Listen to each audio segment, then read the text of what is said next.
Desde Enfoque Público les damos la bienvenida a este ciclo de entrevistas, un insumo para la cualificación de la opinión pública. Inaugurando Enfoque Electoral, nos acompaña Felipe Durán, candidato a la alcaldía de Zipaquirá por el Pacto Histórico e Independientes. Felipe es hijo del barrio San Rafael, politólogo de la Universidad Nacional, especialista en proyectos de desarrollo de la Escuela Superior de Administración Pública, y en la actualidad es estudiante de la maestría en Políticas Públicas de la Universidad Nacional. Felipe, gracias por atender esta entrevista. No, gracias a ustedes, un saludo a todos los televidentes, a toda la audiencia de Enfoque Público. Muchas gracias por abrirnos las puertas de su medio para hablar con la gente. Bien, Felipe, hace 4 años fuiste candidato a la alcaldía. Por una diferencia muy reducida no quedaste electo, pero en estos años ocupaste la curul de oposición en el Consejo Municipal y estás aspirando otra vez a la alcaldía. ¿Qué diferencia hay hoy en esta campaña a la de hace 4 años? ¿Y qué elementos te distinguen como candidato de las otras candidaturas a la alcaldía de Zipaquirá? Bueno, hace 4 años se unió absolutamente toda la clase política de la ciudad contra nosotros. El alcalde actual, el alcalde que ganó, logró reunir alrededor de 8 partidos tradicionales. El alcalde actual hace parte de la Alianza Verde, digamos, lidera la Alianza Verde en el municipio de Zipaquirá. Y a través de ese bloque intentaron pues, prácticamente cooptar toda la clase política de la ciudad, de diferentes exalcaldes. Era casi que todo el pasado de Zipaquirá contra nosotros, y así se definió la campaña, una campaña en la que luchamos muy fuerte contra las maquinarias políticas de la ciudad, una campaña muy austera, siempre pues de la mano del voluntariado, que ha sido nuestra fuerza vital en el proceso, y pues logramos un gran resultado, ¿no? Más de 20.000 personas nos apoyaron, luchamos contra unas maquinarias que parecían para mucha gente difíciles de romper, y creo que logramos generar un antecedente importante en el municipio. Hoy hay un escenario que quieren, digamos, imitar frente al que se dio hace 4 años. Igual la misma figura, un diputado de la Alianza Verde quiere ser alcalde, apoyado por el alcalde de la Alianza Verde, agrupando alrededor de 7 partidos políticos tradicionales. Digamos, quieren un poco replicar el modelo de la campaña de hace 4 años, incluso en la inscripción de la candidatura es casi que calcada de la que se dio hace 4 años. Pero ahorita hay una fractura, ¿no? Hay una fractura y no lograron unir a todas las fuerzas que anteriormente tenían allí aglutinadas, a todas las fuerzas tradicionales, sino que las fuerzas tradicionales terminaron fracturándose en el municipio de Zipaquirá. Por 2 razones. La primera, porque el gobierno de la Alianza Verde fue un muy mal gobierno en Zipaquirá, ha sido un muy mal gobierno. Tiene una mala imagen, no ha realizado una buena gestión. Y en el marco de esa mala gestión, pues la clase política empieza a fracturarse porque ve que esa mala imagen del alcalde podía lesionar también, digamos, a los partidos que ellos representan. Entonces no toda esa gran coalición que hicieron hace 4 años termina llegando a apoyar al candidato del alcalde. Realmente es el candidato de la Alianza Verde. Pero sí se quedan allí una buena cantidad de fuerzas representadas. El segundo motivo, aparte de la mala imagen que tiene este gobierno, pues por su mala gestión, tiene que ver con la idea que tienen que van a perder. Y en esa idea de que van a perder, que pues no es tan lejos de la realidad, prefieren hacer un trabajo aparte independiente y no sumársele, digamos, al candidato del alcalde. En estas elecciones, pues digamos, esa es un poco la diferencia entre la coyuntura anterior y la actual. Sigue la misma fuerza nuestra independiente. Nosotros no hemos querido rodearnos de partidos políticos tradicionales en el municipio. Seguimos trabajando un proyecto alternativo e independiente. Seguimos trabajando de la mano de un voluntariado en donde nunca hemos hecho la política a partir de grandes eventos, conciertos, fiestas, que era lo que tenían acostumbrados la clase política tradicional de la ciudad a la ciudadanía. De hecho, hemos trabajado por romper y fracturar esa cultura política también del municipio, que esperaba una relación clientelar, digamos, en términos políticos, sino que tenemos hoy una ciudadanía mucho más consciente pues, que su apoyo electoral y su voto tiene que ver con un proyecto colectivo y no simplemente con una transacción individual que era a lo que tenía acostumbrada la población en el pasado.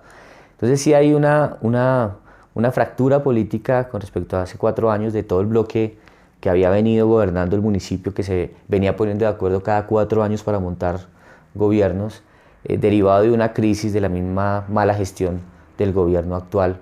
Partimos en esta ocasión a la cabeza de las preferencias electorales, pues también por el trabajo que hemos hecho durante muchos años, y pues seguimos trabajando para fortalecer la confianza de la gente, porque creo que este gobierno deja también una ruptura en la confianza ciudadana muy grande, deja una ciudad con la moral baja, deja una ciudad rezagada, en el atraso. Zipaquirá, que siempre fue un líder regional, un líder muy importante, un referente, que ha puesto o que ha tenido 2 presidentes en Colombia, grandes artistas, deportistas, nuestro rol en la independencia del país, en la revolución comunera.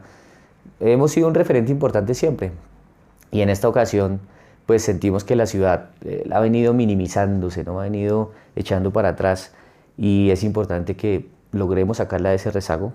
Creo que nuestra apuesta principal es llevar a Zipaquirá de nuevo a, digamos, a tener un liderazgo, pero a partir de hacer las cosas muy bien hacia adentro de la ciudad. Súper. Vamos a entrar ahora, Felipe, en temas programáticos. Ustedes recuperan desde el gobierno nacional la apuesta por ordenar el territorio alrededor del agua. Y este es un tema muy sensible en Zipaquirá. En los últimos años han sido constantes los problemas de desabastecimiento, de baja de presión, fallas en infraestructura. Hace unos meses veíamos en noticia el Plantón Ciudadano por el Derecho al Agua. ¿Qué proponen ustedes para atender los retos de crecimiento urbano y la mejora en la gestión del recurso hídrico? Bueno, ahorita ha habido un desequilibrio muy grande entre el crecimiento urbano y el ordenamiento alrededor del agua. Es una ciudad que ha venido creciendo desconociendo la dinámica del agua en la ciudad. Este gobierno que sale, el gobierno actual de Zipaquirá, en estos 4 años aprobó alrededor de 25.000 disponibilidades nuevas de servicios públicos, es decir, licencias que aún no han salido, no se han materializado todas como licencias de construcción. Sabemos que la disponibilidad de servicios públicos es lo primero que se solicita para poder avanzar en un proyecto de urbanización, pero nunca han conectado algo que es importante, y es que esas disponibilidades de servicios públicos estudien al mismo tiempo la oferta hídrica que tenemos. Es decir, no estamos estudiando la oferta hídrica con la que cuenta el municipio para poder otorgar las disponibilidades. ¿Y con qué nos encontramos hoy? Con un desbalance entre lo que el municipio puede ofrecer en términos de agua, de servicio público, y lo que está demandando las constructoras. Y les pongo solo una situación de presente. En este momento el municipio está suministrando 317 litros por segundo a la ciudadanía con sus sistemas de tratamiento de agua potable. 317 litros por segundo que en 4 años, para una ciudad que en 4 años ya va a demandar en un caudal máximo diario 411 litros por segundo.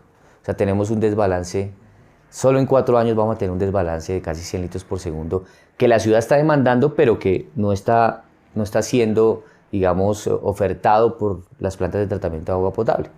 Entonces hay que hacer unas inversiones muy importantes. Zipaquirá no actualiza su plan maestro de acueducto desde el año 2011, a pesar de que de ese año acá la ciudad ha crecido casi que al doble.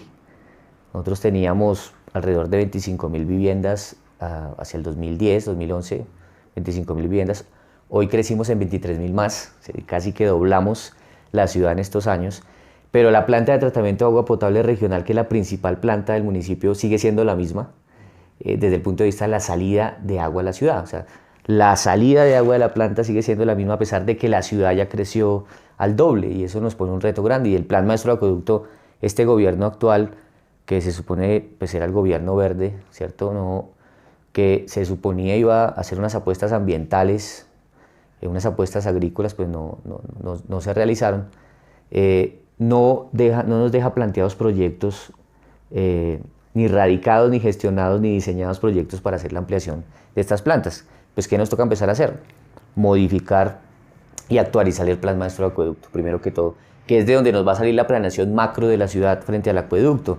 Y de ahí seguramente nos van a salir los proyectos para ampliar la planta de tratamiento, las plantas de tratamiento de agua potable, ampliarlas, para que puedan, pues, digamos, tener un mayor procesamiento de agua, pero a su vez también ampliar la conducción de agua al municipio, porque tenemos las mismas tuberías desde hace más de 20 años. Y también pues ampliar, mejorar y transformar, reemplazar las redes de distribución de agua en la ciudad, el 85% de las cuales está en PVC. Y el PVC es un material que genera muchas pérdidas de agua actualmente.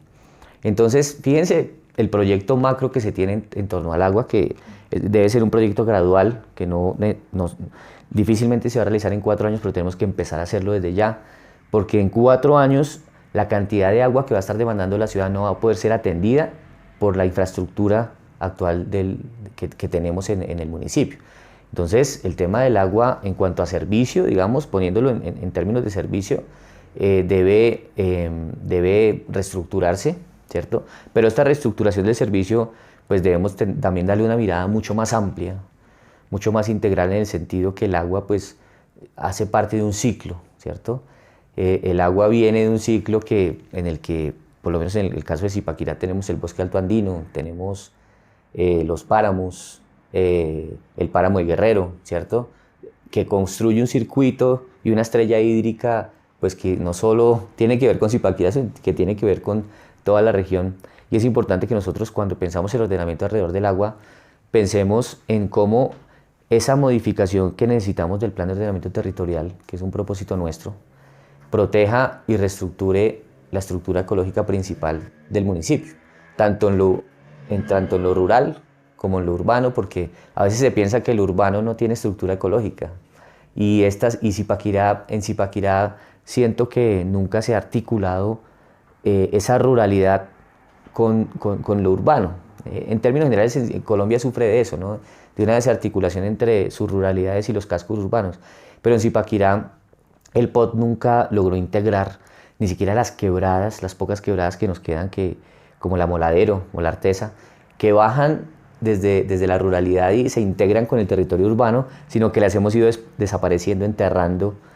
Hay unos procesos de recuperación muy interesantes que se han dado ya desde la comunidad, sobre todo en el Amoladero.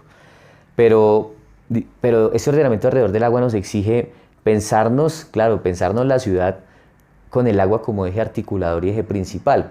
Y el agua no solo como servicio, que también es importante y es un reto para nosotros poder avanzar en eso, como lo he manifestado, sino el agua como un bien ecológico, ¿sí? Porque el agua también le sirve a otras especies que están en el marco de la ruralidad e incluso en el marco de lo urbano. Entonces, reformar el POT, básico, necesario, reformar el POT en el marco de la adaptación al cambio climático, la gestión de riesgo, la estructura ecológica rural, la estructura ecológica tanto rural como urbana, y el mejoramiento y optimización de los servicios públicos, en este caso el servicio del agua, que ya se quedó corto, para prestar el servicio en el municipio de Zipaquirá. Eso es urgente, que revisemos también ese crecimiento urbano y cómo está dándose en torno a la presión por el agua, porque una vivienda es presión por el agua, la presión por el agua versus lo que realmente nosotros podemos otorgar. Y nosotros que estamos ahorita en la cuenca alta del río Bogotá, que estamos sujetos a una sentencia del río Bogotá, del Tribunal Administrativo de Cundinamarca, tenemos unas órdenes que debemos cumplir, no solo en el agua potable, sino en el tratamiento de aguas residuales, que también ya se viene quedando corto en el tratamiento, y en pocos años también la cantidad de viviendas no van a poder ser manejadas o la cantidad de agua que se va a desprender de allí, que va a salir, las aguas residuales, se va a quedar corta la planta de tratamiento de aguas residuales para tratarla. Entonces es un tema, siempre que pensemos el agua también como servicio, hay que pensarla desde la entrada de agua potable hasta la salida de aguas residuales, porque hay una conexión, sin contar con los 11 vertimientos que tenemos de agua en la ciudad, autorizados por la CAR, sí, pero pues no dejan de ser no dejan de tener un impacto ambiental en el municipio. Felipe, ahora vamos un poco con el tema de movilidad. Zipaquirá es un municipio de influencia metropolitana con Bogotá y otros municipios. Este fenómeno impacta la movilidad del municipio debido a que potencia el uso del vehículo particular sobre otras formas de transporte y movilidad como la masiva y la peatonal. Desde su propuesta de gobierno, ¿cómo plantea afrontar esta problemática y qué soluciones proponen para armonizar este desbalance que hay con otras formas de movilidad en el municipio? Yo creo que nosotros hemos trabajado la movilidad con unas prioridades que no son las correctas en el municipio. El centro de la movilidad siempre es el peatón. O sea, la movilidad parte del peatón y de los usos, digamos, como la bicicleta, los usos alternativos.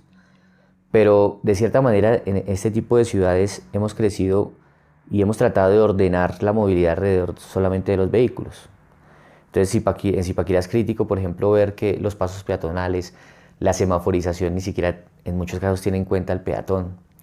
Entonces, aunque se ha avanzado, digamos, en mejoramiento de andenes en el centro histórico, andenes en algunos corredores de la ciudad, creo que no hemos avanzado igual en el tema de ciclorrutas en el municipio. Creo que hay una desarticulación de las ciclorrutas. Hoy el transporte eléctrico y sostenible y alternativo se convierte en una posibilidad para las ciudades para descongestionar también y cada vez más usado. Obviamente toca regularlo, toca hacer algunas apuestas allí. Pero creo que hay que pensarnos la movilidad al derecho, y al derecho es desde el peatón, desde la gente que quiere caminar sus ciudades. Aquí, por ejemplo, una persona en silla de ruedas, una persona con coches para bebés, casi que prefieren muchas veces andar por la calle que por las andenes porque son muy irregulares. O sea, una ciudad que no ha pensado en la gente, digamos, de a pie, sino que pensamos de cierta manera desde un punto de vista un poco más, digámoslo así, clasista, la movilidad, ¿sí? El que tiene el vehículo es el que tiene el derecho. Obviamente esto no significa que la movilidad no deba pensarse también en tono de automóviles, y porque también está el transporte público. Eso no significa eso, pero sí digamos que hay que tener un orden pensando y diseñando la movilidad, incluso desde un plan maestro de movilidad que no tenemos hoy, que debería desprenderse del plan de ordenamiento territorial, alrededor de los peatones, alrededor de la bicicleta, alrededor de las ciclorrutas, cómo integramos la ciudad a través de ciclorrutas con un transporte mucho más sostenible que no contamine tanto, porque es que el cambio climático y bueno, el calentamiento global son una realidad hoy en día, y pues aunque nosotros como país digamos, no somos los grandes, los que generamos el mayor impacto a nivel global, pues podemos hacer cosas allí. Pero en términos ya, digamos, de lo que las vías vehiculares y demás, nosotros tenemos un problema que también se relaciona con el plan de ordenamiento territorial. Estos planes de ordenamiento territorial y planes parciales de la ciudad que se han construido han sido demasiado generosos con los constructores y desarrolladores y poco generosos con la ciudad, con la ciudadanía. Es decir, lo que hemos definido en nuestras herramientas de planeación, como el POT y los planes parciales, es que los proyectos urbanísticos casi que aprovechen la mayor parte del porcentaje de los terrenos y nos queden porcentajes demasiado pequeños para desarrollar vías, para desarrollar andenes, para desarrollar antejardines, para desarrollar parques, ciclorrutas. Entonces, pues, la dinámica inmobiliaria ha venido consumiéndose la ciudad, digamos, un poco, pero al mismo tiempo no ha crecido en la misma proporción las vías y los espacios que nos garantizan la movilidad de la gente que también viene a habitar la ciudad. Y eso tiene que ver con la forma como se ha reglamentado el POT y se han reglamentado los planes parciales, con los porcentajes de las zonas de cesión, de compensación, las cargas urbanísticas que les están dando a los constructores, que tienen que, pues efectivamente, ser mucho mayores para el municipio, pues, que para las constructoras, es decir, por lo menos en lo que hoy se está definiendo. Porque definitivamente Zipaquirá, su primer POT, que fue del año 2000, ya hace más de 20 años, definió su zona de expansión urbana. O sea, nosotros llevamos 23 años con una zona de expansión urbana que se viene desarrollando. Pero ya en la reglamentación de cómo debía crecer esa zona urbana, creo que se cometieron varios errores que estamos hoy pagando porque tenemos vías de pocos, digamos, de poco tamaño para la cantidad de viviendas que se están proyectando. En muchos de los proyectos ni siquiera se dejan retrocesos de los edificios, ni se dejan bahías de parqueo, ni bahías de desaceleración, sino que la entrada sigue sobre la vía principal, entonces eso genera congestión. Por otro lado, se terminan apoyando proyectos en los que se exige tan solo un parqueadero por cada 5 apartamentos. Entonces imagínense 5 apartamentos con un parqueadero. Sí, ¿eso qué ha significado en Zipaquirá? Pues que los vehículos son expulsados de los conjuntos y se van a las vías. Y en las vías terminan congestionando los barrios y los diferentes lugares. Entonces hay unos errores, muchos de los cuales lamentablemente ya no se pueden, digamos, resolver porque ya están construidos los edificios y ya los errores los cometieron. Nos toca trabajar hacia adelante en una modificación de las reglas de juego, en donde, por supuesto, la ciudad crezca, pero de manera ordenada, y en donde recibamos mejores espacios públicos. Entre otras, Zipaquirá no tiene ya parques, no tiene complejos deportivos, nos quedamos sin espacios para el deporte, por ejemplo, sí, como lo decía, y tenemos una serie de clubes deportivos en la ciudad y de comunidad que está demandando espacios, y ya toca es con agenda, con cita, con una ciudad en la que toca agendar, cuando hace unos años uno salía al potrero a jugar, a cualquier lugar, a cualquier espacio. Y hoy ya se vuelve crítico el tema del espacio para el deporte y para el encuentro ciudadano. Entonces, es un tema que toca corregir, y es un tema que tiene que ver mucho con digamos, con la movilidad. Ahora, en términos regionales, pues esa movilidad va a estar muy impactada, creo yo, positivamente por el Regiotram, que es una apuesta también que se viene para esta región, para esta zona. Este Regiotram, que además aparece ya en el Plan de Desarrollo Nacional, y con el cual nosotros estamos mirando cómo se articula y cómo logramos que las estaciones que queden en Zipaquirá pues queden en los corredores y en los lugares que más se necesitan. Felipe, el pacto histórico fue planteado de cara a las elecciones nacionales como un gran frente amplio que articuló partidos y movimientos progresistas y de izquierda. Sin embargo, para las actuales elecciones regionales se han visto las fisuras de esta apuesta, tanto así que en algunos municipios de Cundinamarca, los partidos que integran el pacto histórico están desarticulados para las elecciones de octubre. En Zipaquirá, el pacto histórico está unido. ¿Cómo ha logrado cohesionar esa multitud de visiones políticas en un proyecto de ciudad para el municipio? ¿Y cuál es esa receta, cuál es esa magia que tienen, digámoslo, para evitar las rupturas y seguir en unidad? Yo creo que, bueno, el pacto histórico ha sido una necesidad para el país. También aterrizándolo y pensándolo localmente, yo les contaba cómo en Zipaquirá se unió toda la clase política tradicional de la ciudad, todos los partidos tradicionales prácticamente para competirnos a nosotros. Hace 4 años, ahorita lo hicieron pero en menor medida. Y digamos que lo que encontramos es que cuando el movimiento alternativo intenta ganar o intenta competir y tiene fuerza para competir, lo que hace es lograr la cohesión y lograr la unidad de todas las fuerzas tradicionales para evitar el cambio, que de hecho pues hoy se ve, pero en el ejercicio de gobierno a nivel nacional, ¿no? En donde están intentando cada día más articular una alianza para frenar cualquier cambio en el gobierno. Y eso nos exige a nosotros, a los que competimos, también unirnos. O sea, por más diferencias que existan entre diferentes movimientos alternativos en el país, porque provenimos a veces de diferentes lugares, desde diferentes posiciones ideológicas, de los imaginarios sociales y políticos, pero nos exige que también nos articulemos y nos unamos, o si no, no va a ser posible competir contra unas fuerzas que sí logran ponerse de acuerdo, o que logran ponerse de acuerdo, pero a partir de ni siquiera de un proyecto de ciudad o un proyecto de país, sino muchas veces de componendas, ¿cierto? Entonces es importante que asimismo nosotros logremos esa unidad, esa unión. Creo que acá en Zipaquirá nosotros hemos logrado converger alrededor de un proyecto de ciudad que hemos construido colectivamente. más allá de las fuerzas que componen el proceso en el municipio, más allá de eso, más allá de las individualidades, más allá de cualquier tipo de ego, porque al final estamos pensando pues, en un proyecto de ciudad. Creo que a veces se pueden quedar en algunos escenarios en las disputas, incluso personales, microterritoriales. Pero en esto es importante que logremos en cada municipio construir liderazgos que no se construyen de un día para otro, sino son liderazgos que se construyen pues, en una dinámica también colectiva, que esos liderazgos logren la confianza y el respeto de las diferentes fuerzas, no necesariamente la imposición, sino el liderazgo, digamos, la confianza en el marco de un trabajo colectivo, y de esa forma, en el marco de esos liderazgos, se logre concertar con las diferentes fuerzas para un proyecto común.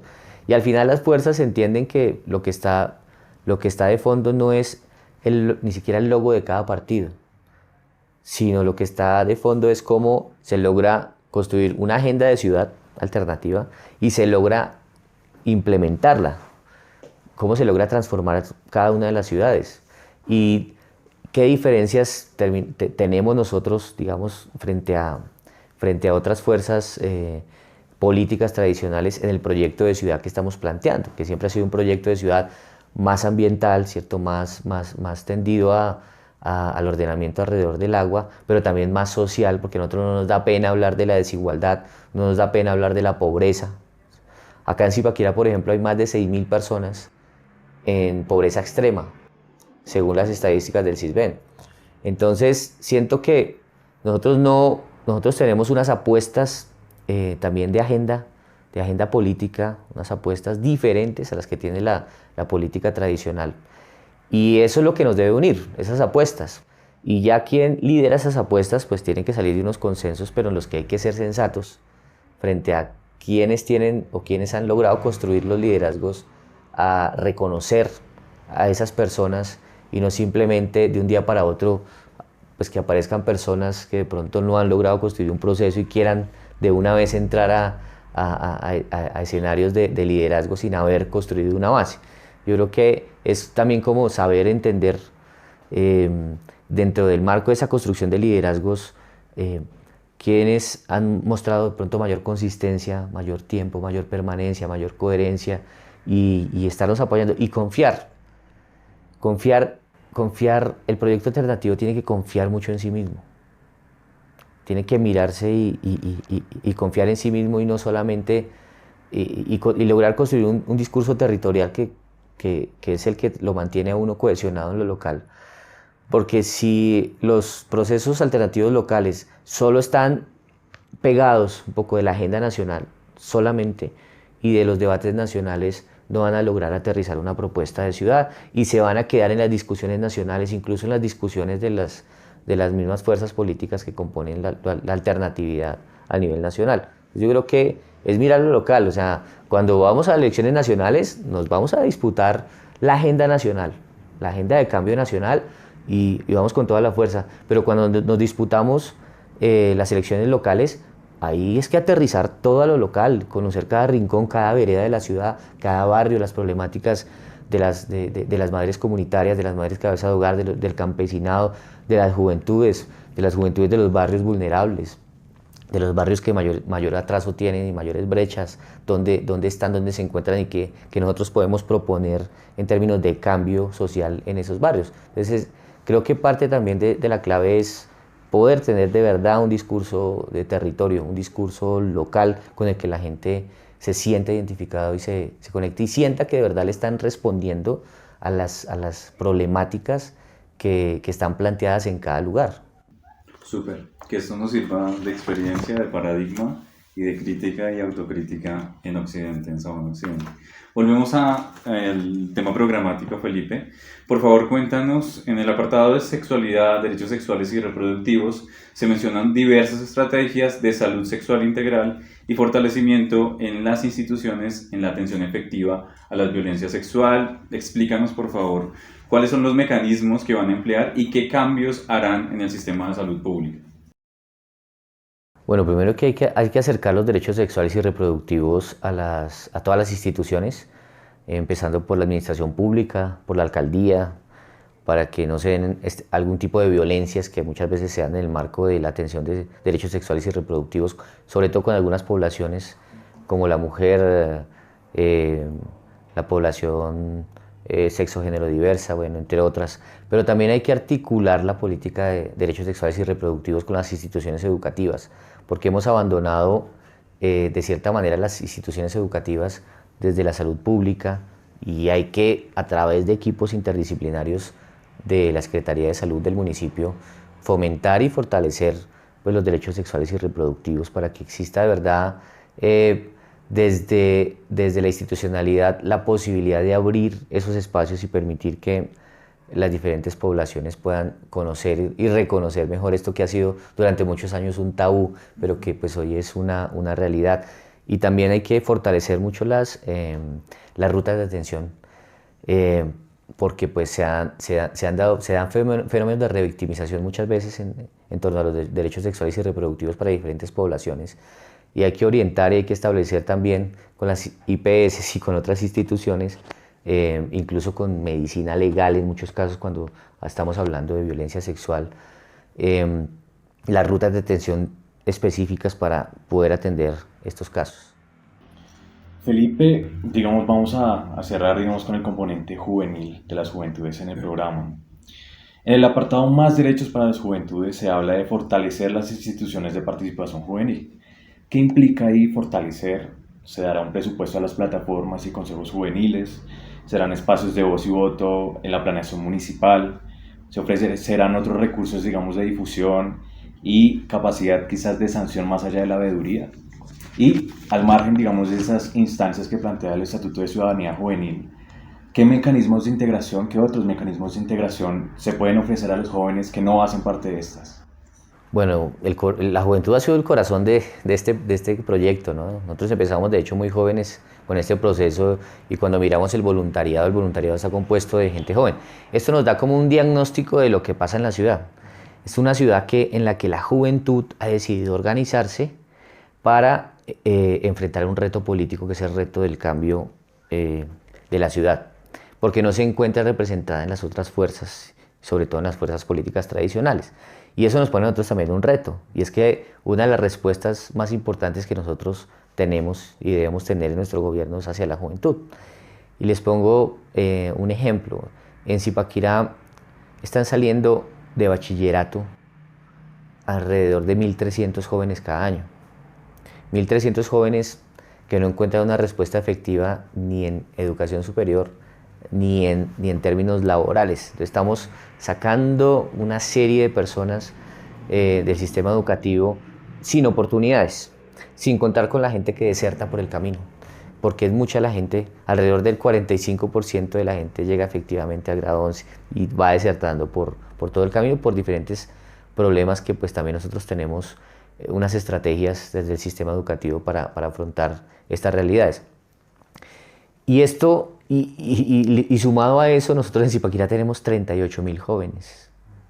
El 23% de la población del municipio de Zipaquirá es joven, que de hecho esa también es una de nuestras principales fortalezas, porque es una juventud que está buscando una sociedad diferente, una ciudad diferente, un territorio diferente, y ahí está buena parte de la gente pues, que ha venido conformando este proyecto. Ahora, claro, hay que, por un lado, fortalecer la presencia de la educación superior en la ciudad.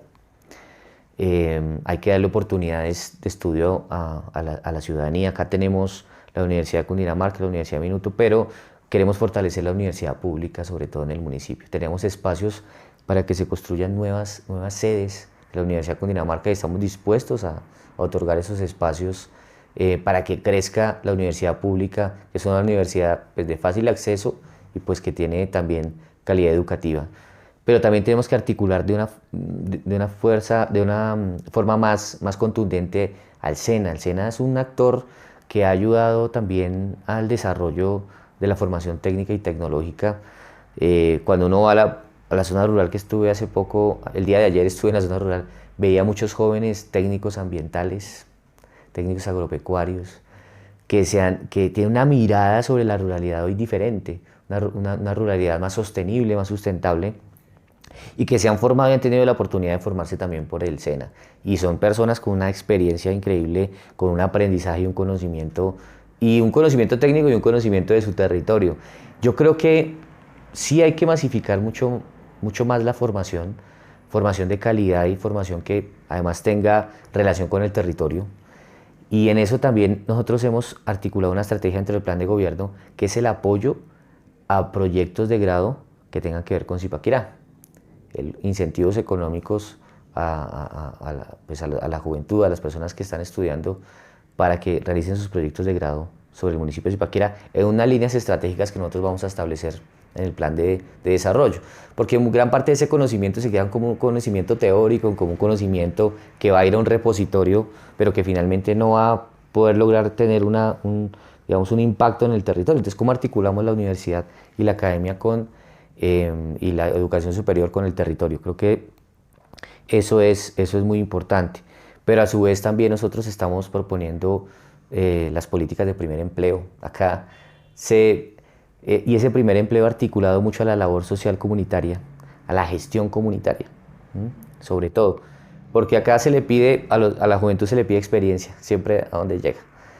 Pero lo que la gente se pregunta es dónde está la experiencia, dónde se adquiere. Y yo creo que el sector público puede jugar ese rol de equilibrar este tipo de vacíos y baches que existen a nivel social y que nadie resuelve. El tema de la experiencia, ¿quién la resuelve? Pues hay, digamos, instancias como el Estado que deben entrar a resolver ese tipo de baches. Pero obviamente las plataformas juveniles son una instancia importante. Allí se articulan los colectivos, las fundaciones, las juventudes también no necesariamente organizadas. Y es una instancia es un laboratorio, yo creo que debe ser un laboratorio de innovación, un laboratorio de creatividad para mirar también qué podemos hacer y con estas instancias poder resolver las principales apuestas de la juventud en la ciudad. No solo como instancias, digamos, que muchas veces se convocan, pero sin ningún tipo de voz real, sino cómo se les articula de verdad un ejercicio de planeación en el municipio de Zipaquirá, por ejemplo, de cosas tan básicas como la Semana de la Juventud, de las cuales muchas veces las plataformas están desarticuladas y termina haciéndose algo completamente diferente a lo que la juventud está queriendo, deseando sobre su territorio, sobre cada uno de sus barrios y veredas. O sea, no hay una apuesta de la Semana de la Juventud, digamos en este caso, que se esté pensando desde las lógicas de las movidas culturales, deportivas, rurales y urbanas. Entonces, tenemos que hacer un trabajo de articulación muy importante. Yo fui creador del Fondo Progresa hace muchos años, que es un fondo de emprendimiento en el municipio de Zipaquirá. Y allí hay una apuesta por fortalecer los emprendimientos, hay una apuesta por fortalecer los emprendimientos que también le apuesten a las dinámicas y apuestas que tiene el territorio en materia de, digamos, de desarrollo económico, desarrollo rural, desarrollo turístico, desarrollo industrial también, porque aquí hay una movida muy fuerte en términos industriales. Entonces, hay, digamos, una serie de apuestas en nuestro plan de gobierno alrededor de la juventud, que entienden la juventud como una potencialidad, que entienden la juventud no como un problema, como generalmente se planea. Cometemos un error o cometen un error en lo público, y es planear las políticas públicas de la juventud en torno a la perspectiva de juventud-problema. Entonces, cuando hablan de juventud, no, sí tenemos problemas contra la drogadicción, pero no se piensa desde la lógica de la juventud, desde la lógica de la potencialidad, de la capacidad de crear y construir sociedad, porque finalmente, pues, la juventud es quien va a estar liderando, pues, estas ciudades, y nosotros realmente tenemos un laboratorio de formación de líderes juveniles en nuestro proceso. Felipe, ha sido muy estimulante esta entrevista. Por favor, cierra invitando a la gente a acompañarte en este ejercicio y a que participen en estas elecciones de octubre. Bueno, yo quiero hacer una invitación a toda la comunidad de Zipaquirá que nos acompañe con su voto. Pues yo soy un zipaquireño que he crecido acá, que crecí muchos años en el barrio San Rafael, que hemos liderado con un grupo de personas, con un grupo de juventudes sobre todo, pero con personas de todas las edades, un proceso colectivo de transformación de Zipaquirá. Estamos a pocos días de ganar las elecciones. Llevamos un proceso de varios años que nos permiten hoy estar a la cabeza de las preferencias electorales y de la mano de nuestro plan de gobierno que se llama Zipaquirá es más, entendido como la forma en la que nosotros queremos sacar a Zipaquirá de ese rezago, llevar a Zipaquirá a ser más y dar el mensaje de que colectivamente, en conjunto, podemos volver a Zipaquirá esa ciudad incluyente, esa ciudad que trabaje por el campesinado, que trabaje por la primera infancia, por la infancia, la adolescencia, los derechos de las mujeres, los derechos de la diversidad, que logre superar brechas sociales, que logre superar brechas territoriales que existen en nuestro municipio, que logren proteger el agua, trabajar por el medio ambiente, trabajar por mejorar el modelo de ordenamiento territorial del municipio, que es bastante preocupante. Con todo esto, por la gente es que nosotros queremos ganar estas próximas elecciones. Entonces, invitación a votar este 29 de octubre por Felipe Durán Carrón. Zipaquirá es más, somos más.